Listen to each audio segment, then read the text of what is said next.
Welcome. It's been quite a while.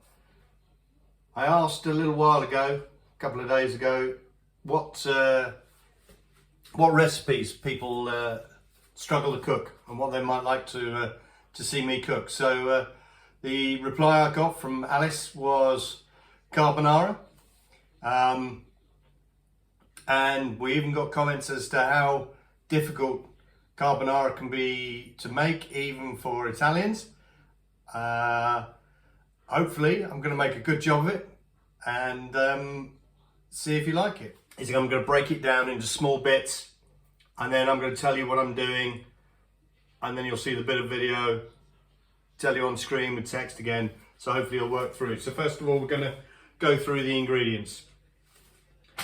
200 grams of spaghetti, thereabouts. 200 grams of pancetta. 35 grams of pecorino. I'm going to use pecorino as it's a Roman recipe. Parmesan is perfectly normal in the UK.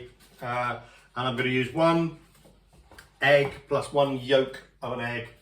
And the last and final ingredient is pepper. That's the beauty of carbonara. It's so simple. It's a real store cupboard recipe, and when executed well. Start the recipe. First thing I should mention, I should have said this is a recipe for 2 people. Just multiply the values I've talked about, which I'll show you on screen in a second. Multiply by however many people you've got. First thing to do, fill the pan for the spaghetti, get that starting to heat up, and we're going to lightly fry the pancetta in a little bit of oil. I use rapeseed oil, but use a nice olive oil. That's fine. I'm going to use an apron, not my normal apron. I've lost my normal apron. And this isn't saying I shop in Waitrose all the time, but it's just a good quality apron for this particular job. Let's get that heat on the oil.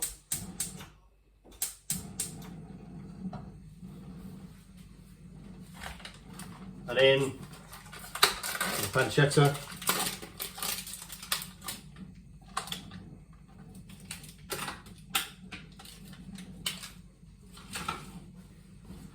And at the same time, I'm going to turn on the water for the spaghetti. I'm going to season the water with salt.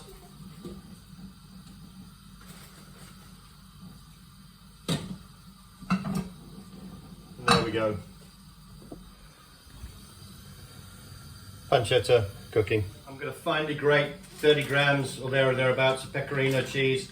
If you haven't used pecorino cheese, it's a sheep's cheese. Quite salty. It's classically in Roman dishes. So Roman, when I say Roman, I mean just dishes that come from the capital of Italy. Turn the scales on. Let's try again. So I know I've got a little bit in there already, so I'm just going to add some more until I think I've got about 30 grams. Doesn't matter if you've got a little bit too much in there.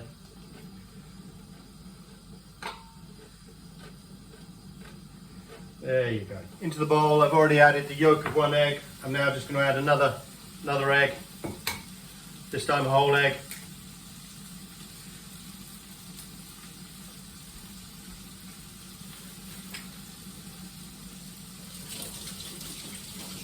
Wash my hands. Then I'm just going to mix that around a little, just to get it nicely mixed around. Then I'm going to add really generous pepper. Get that lovely pepper flavour in there.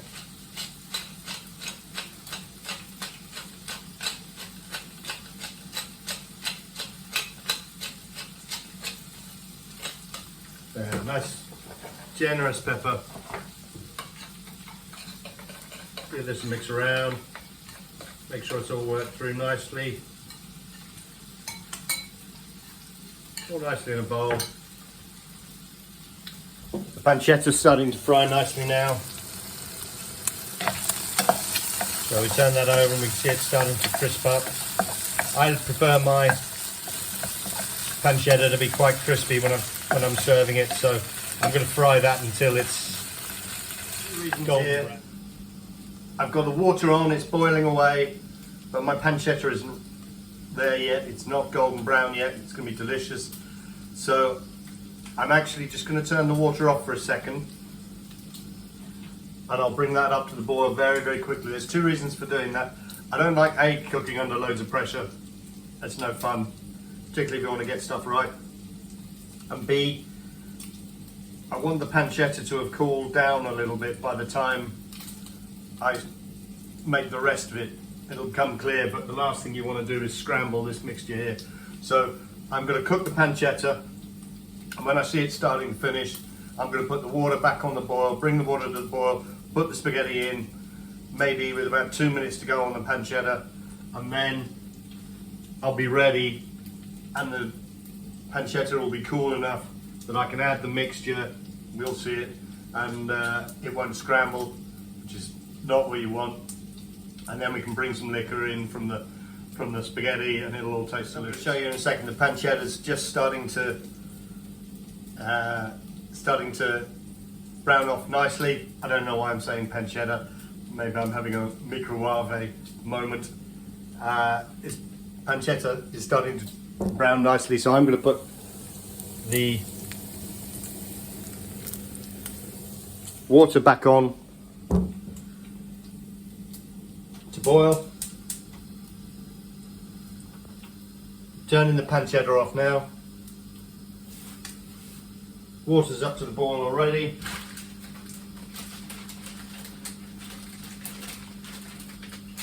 So as I said, 180 grams of spaghetti. I'm going to do slightly more, just because I'm not going to waste what's in the packet.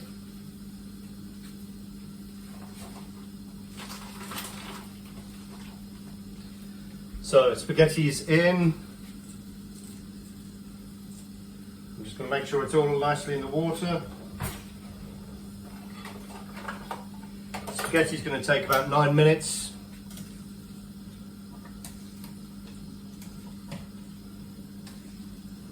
I want to show you something.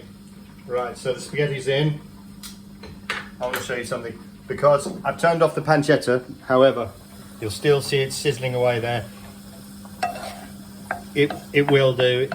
You can leave it and it'll just crisp up a little bit more.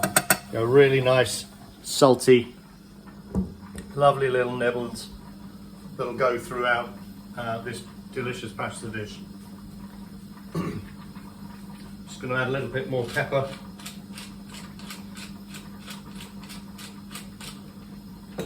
So the mix of the egg and the pecorino. So the really key point here is I'm boiling the spaghetti. Spaghetti's going to take 9 minutes, although I want it al dente, so it takes as long as it takes, but it's going to be around that 9 minute, 8 to 10 minute mark, depending on how al dente you like pasta. But I'm not adding any more heat to the pancetta, and that's because all the heat is going to come from the spaghetti itself and from a couple of spoonfuls of the liquor that it's cooking in, and that'll add the heat to the pancetta to make it warm and delicious to eat, but also be enough so that everything melts deliciously and generates that lovely silky sauce that you associate with carbonara, but actually doesn't overcook the egg, doesn't right. The pasta is now the right texture that I like. If you're new to cooking pasta, the only way you can tell is by biting it. So I'm now going to use a pair of tongs, and I'm just going to transfer the pasta straight into the frying pan that had the pancetta in it. So I've transferred the pasta, and I'm going to give it a really good stir. But first thing I want you to see is where the magic happens, and that as we get a ladle and ladle in most of a ladle of the water that we cooked the pasta in. I'm then going to stir the pasta and the pancetta around, just to give it a really good muddle. Right, I finished giving the pasta a really good muddle around with the pancetta, and that's all cool. There's still steam coming off it. I'm not adding any heat to it at all. Literally, I'm letting it cool down for a minute, 2 minutes before I add this delicious mixture of egg. Right, so it's had about a minute. There's still a bit of steam coming off it, but it's all really nicely mixed together. Let me just show you. Nicely mixed together. And what we'll do is I'm just going to introduce the egg, just give it a final stir, and the pecorino, and I'm going to mix it relatively quickly. And if I think it needs looking a little bit dry, I'm going to add some more of the cooking liquor from the pasta to the dish. So let's go in.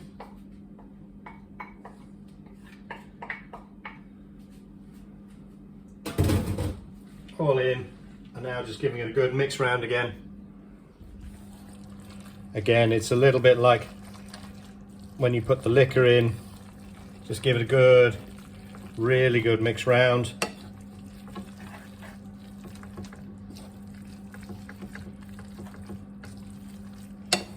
In we go.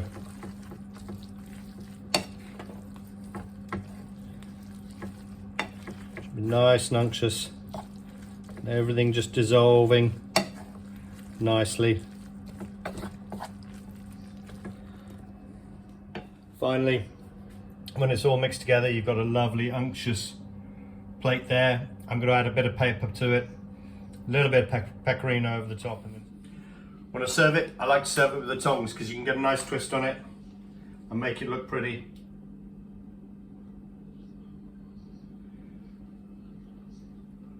Like so. Another nice little bit over the top just to make it look pretty, and add that delicious salty element. Put pepper over the top.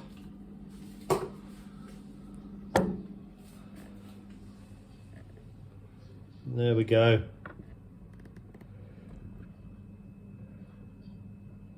Carbonara. Right. We've got it to the plate. Let's see how it tastes. Delicious silky sauce on it.